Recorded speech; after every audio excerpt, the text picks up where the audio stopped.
প্রিয় দর্শক, সবচেয়ে বড় খবর এই মুহূর্তে চোখ রাখবো। যাদবপুর ক্যান্ডিডেট অর্থাৎ লোকসভা ভোটে কে জিতেছে এই মুহূর্তে আজকেকার এই মুহূর্তের খবর।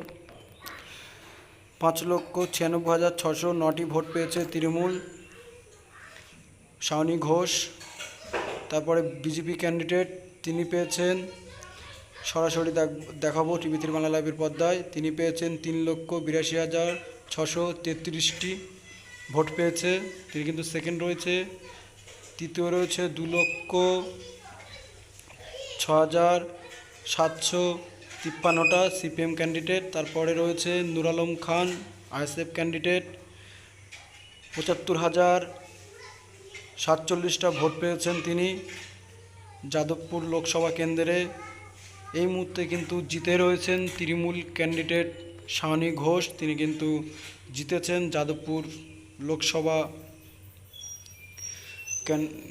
লোকসভাতে জিতেছেন। এই মুহূর্তের সবচেয়ে বড় আপলোড, আইএসএফ কিন্তু হেরে গেছে। নূর আলম খান সবচেয়ে বড় খবরে চোখ রাখবো। আবারও বলি, শাওনি ঘোষ তিনি কিন্তু 5,96,609টি ভোট পেয়ে তিনি কিন্তু জয়লাভ করেছেন। এই মুহূর্তের সবচেয়ে বড় খবর, আইএসএফ কিন্তু 75,000